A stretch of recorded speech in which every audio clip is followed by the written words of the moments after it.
Alors on a vu hier sur le e-learning, c'était important de mettre la bonne adresse pour ensuite tout ce qui est facturation et commande. De ne pas mettre une adresse fictive. Alors, je démarre à peine. Donc là, on est bien d'accord. Comme on est débutant, on démarre à peine. Alors, qu'est-ce qu'on va faire? On va faire une boutique en ligne et là, on a plusieurs choix possibles. Ça, c'est vraiment à vous de voir. Est-ce que je veux faire juste une boutique en ligne ou est-ce que je veux ajouter des médias sociaux comme Facebook, Instagram? Est-ce que je veux faire une boutique hybride? Si vous voulez faire une boutique hybride, c'est-à-dire j'ai vraiment une boutique, mais je veux développer en plus le commerce en ligne, à ce moment-là, je clique sur en personne. Euh, Si j'ai déjà un site existant ou un blog, je peux rajouter ça. Ça pourra me faire un lien. Au lieu de créer tout mon blog, je pourrais rajouter un lien vers ce site. Et les places de marché, c'est si par exemple je vends déjà sur Amazon, Etsy, eBay, des sites de places de marché. Alors on va rester sur une boutique en ligne, tout simplement. Suivant.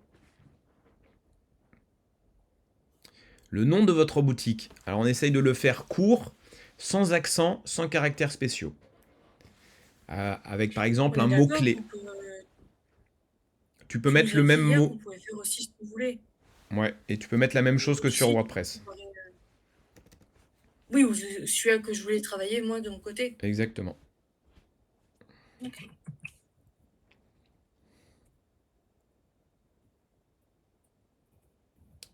Ça, c'est bon. Voilà, c'est bien parce que c'est en un mot. Donc vous voyez, il y a l'adresse qui est en dessous. C'est atelier. Tu peux me. Atelier hors la vie. Voilà. Et C'est mon l'adresse, projet ça à moi, sera donc. atelierlavide.myshopify.com. Voilà, Donc vous c'est voyez, ça. si elle avait des espaces, des caractères spéciaux ou des majuscules, ça aurait posé problème. Là, son nom de boutique, il est bien. Il est sans caractères spéciaux, sans espace, sans majuscules. On valide. Donc ça m'étonnerait que celui-ci soit pris. Mais si vous mettez par exemple euh, quelque chose de très courant comme basket Nike at myshopify.com, il y a des chances qu'ils vous le refusent. Dans ce cas-là, vous mettez un nom un peu plus personnel avec un mot-clé. Région France. De toute façon, après, là, en groupe, si on aurait tous mis de notre groupe le même nom de site de domaine, il n'aurait pas accepté. Non, je vous conseille de faire différence comme karité crème, crème karité, soin karité, boutique karité, karité cosmétique. Voilà, de faire des déclinaisons avec un mot-clé. Le mot-clé, il faut essayer de garder un mot-clé dans une adresse. Alors D'accord. là, on a deux choix, comme je vous avais dit au début.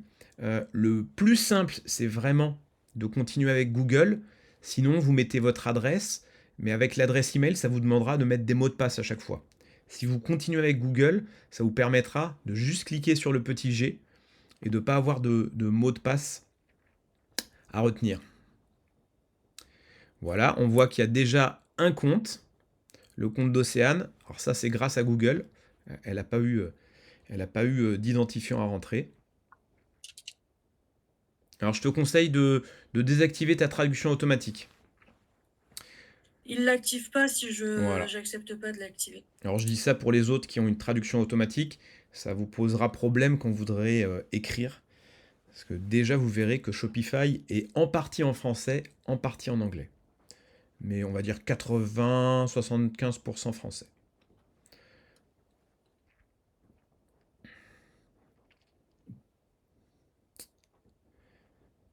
On devrait voir la page Shopify d'Océane. Donc vous voyez, là c'était beaucoup plus simple que WordPress. Ça c'est déjà sa page administrateur. Alors toujours les petites fenêtres pop-up, choisir un forfait, on va retirer. Et puis vous verrez tous les jours un petit décompte en bas, votre forfait vient de démarrer, il vous reste 3 jours, il vous reste 2 jours. D'accord? Je vais vous montrer de suite l'équivalent de WordPress, c'est-à-dire la page site. Je vais vous poser une petite question. Où sont tous les outils sur cette page? Comme sur tous les programmes. Vous pouvez ouvrir les micros, hein. Gauche. Les Voilà. outils, c'est à gauche. Toujours, que ce soit sur Gmail, Photoshop, WordPress, Shopify ou autre, on a toujours les outils à gauche.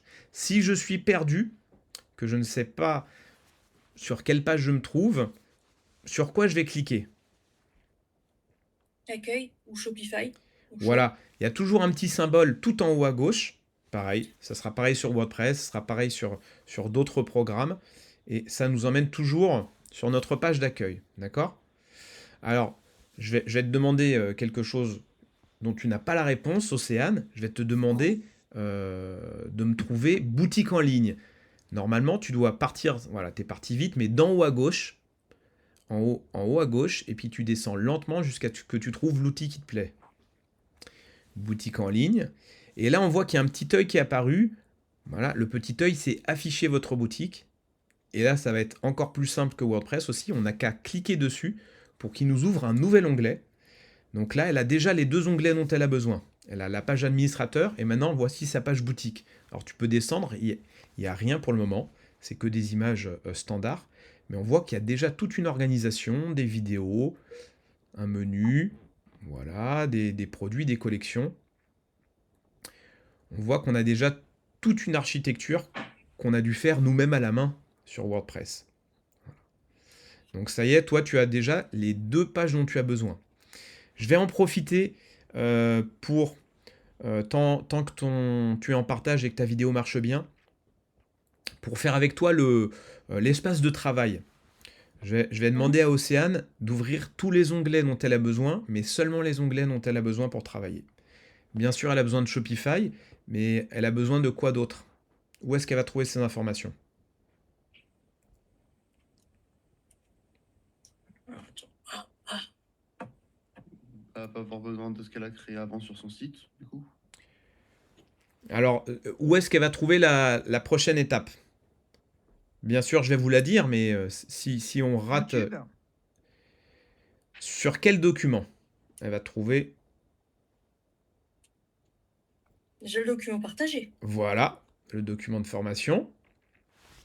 Alors, j'en profite pour aller rapidement vous accepter. Alors, tu cliques sur le lien d'Andréo dans le chat et moi, je vais t'accepter. J'ai déjà envoyé. Hein. Ok.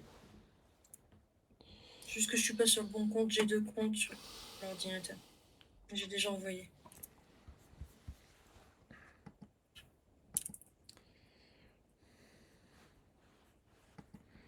Alors, hop.